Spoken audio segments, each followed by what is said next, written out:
G'day guys, David from DownUnder Projects. Well, I've finished my trip out in the middle of Australia and it was fantastic. Down to South Australia for a mate's birthday party and then up through the guts up to Ayers Rock and Uluru and Katajuda, which is also known as the Olgas, and Kings Canyon.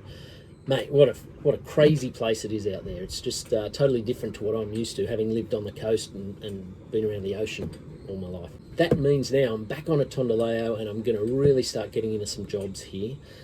And the first one is to fix up what went wrong just before I left. The auto bilge pump had failed, and so I quickly ran around and got a new pump, wired it up to the existing float switch and drained the bilge, and everything was fine.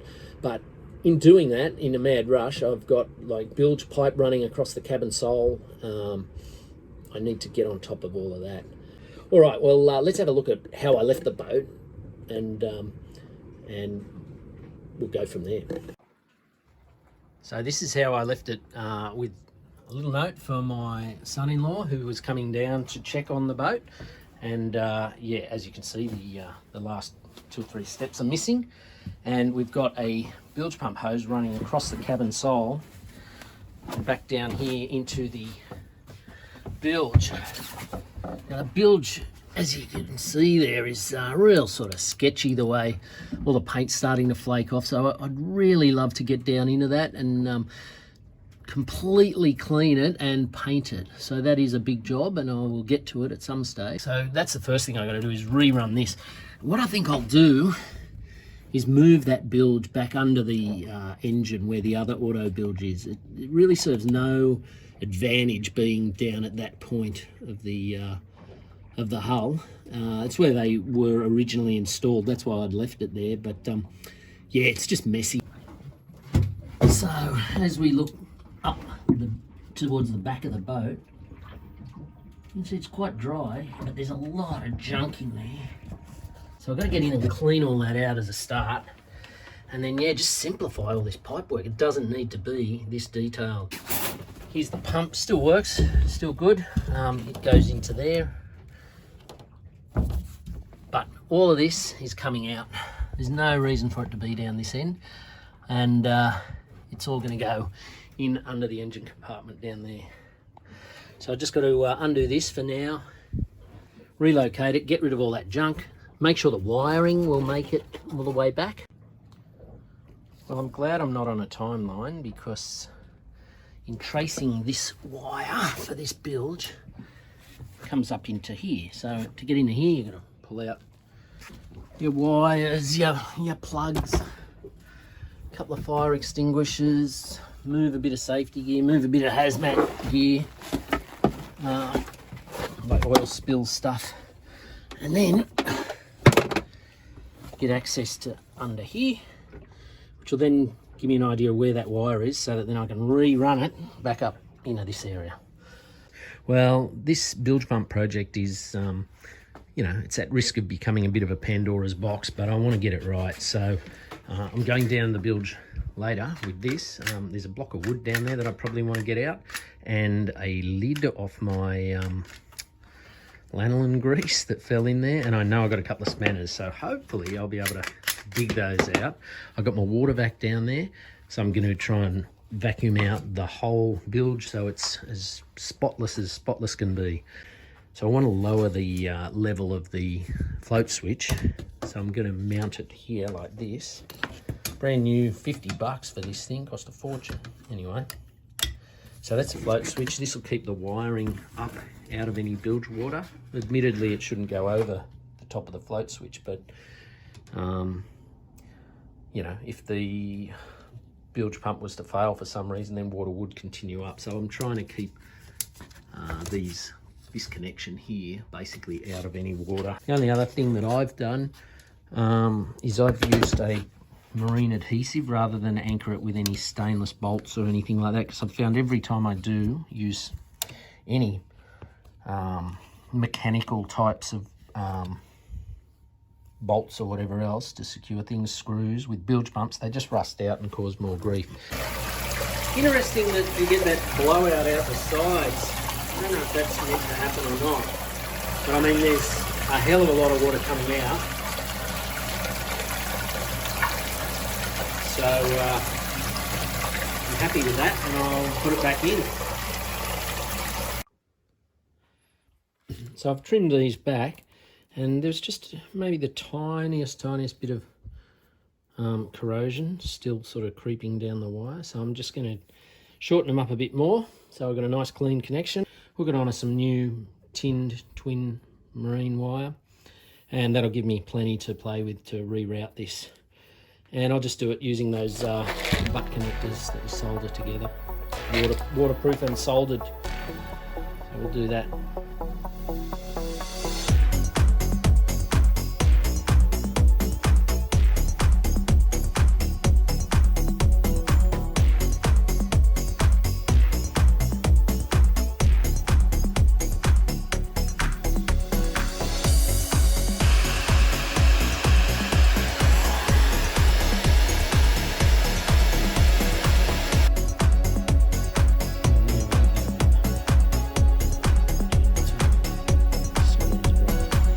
For the other one, and we're in business. Support it while the solder's going off, and the heat shrinks burning up. See once again how it's sort of gone opaque now, the plastic and the heat shrink around it. That's about it. Just got a bit of warmth there, but it's not too bad. And then I just whack this last piece of dark heat shrink over the whole lot just to support it. That's good. Give that a tug. There we go, starting to work its way up now.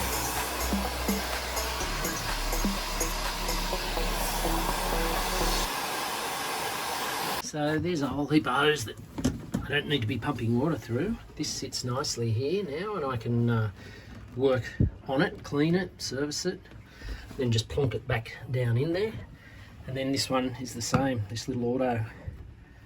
Easy to get out, work on them, put them back in, service them, put them back in.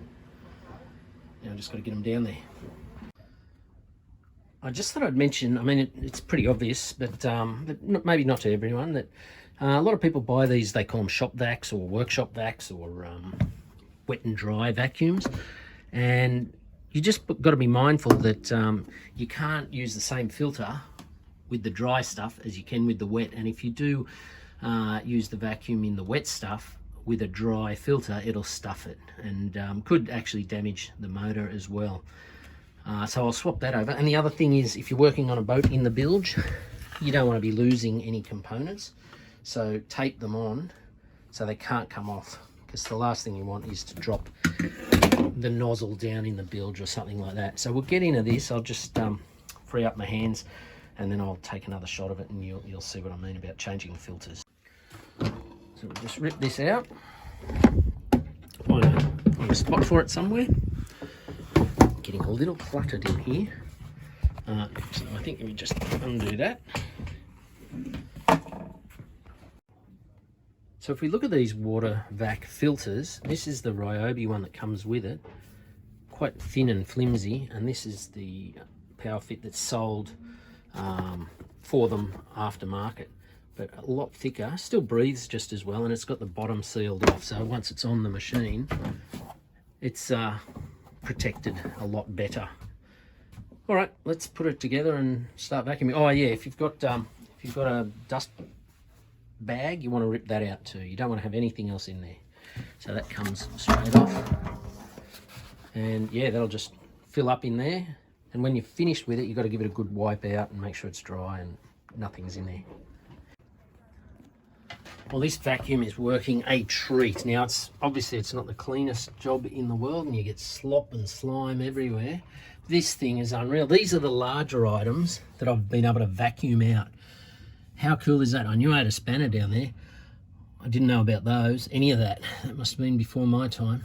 Anyway, yeah, it's getting to look quite nice down in there. I'm glad I bought 3 of these, because this one got pretty well trashed. I'll be able to wash it out, but I was able to just swap over to another one. As I said before, they're $10 for 3, so that was all right. All of this was in the bilge. Everything you see there was in the bilge, including that bit of wood. That was fun trying to get that out. Anyway, now the bilge is spotless, and I'm pretty happy with that.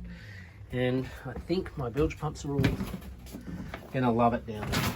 As well as having a spotlessly clean bilge, I've created this little cage for the auto bilge.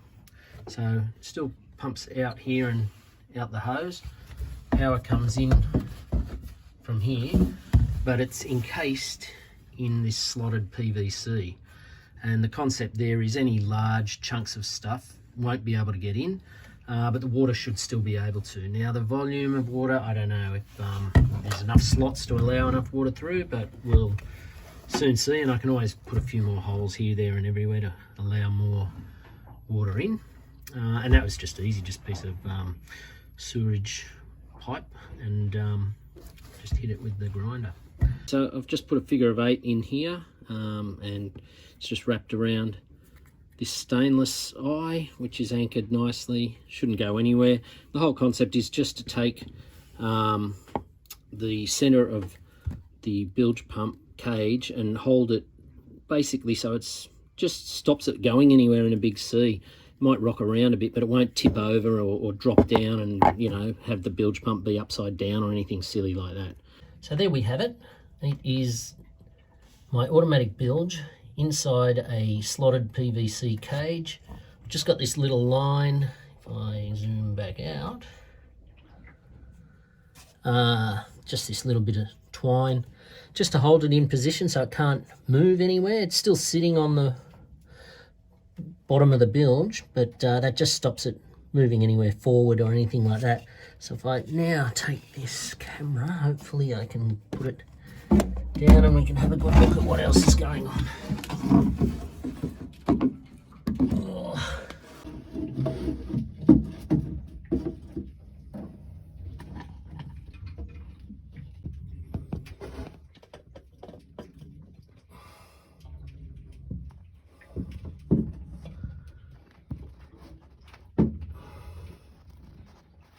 You can see down there where the existing float switch is, and I've got the new one just resting next to it.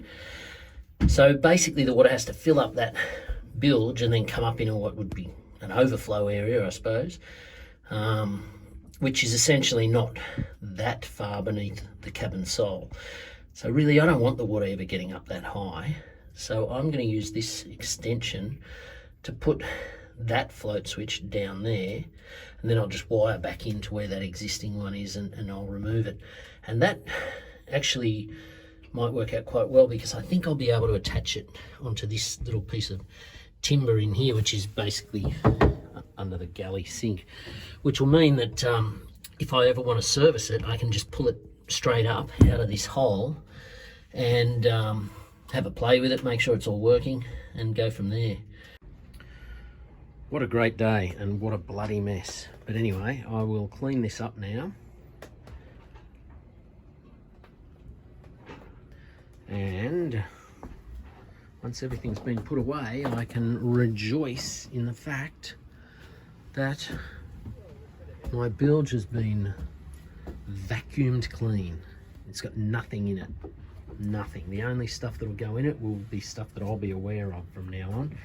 And my auto bilge has got a little protective cage around it, so it should really never fail. I'll be able to inspect it really easily, and yeah, pretty happy. The next job, which I'll do in a couple of days' time, is to undo this pipe somewhere around here, stick a wire down through the through hole, and essentially hopefully break up anything that might be blocking that. As you can see, you've got 1, 2, 3 drains draining into it, so it needs to be able to flush out really quick and easily.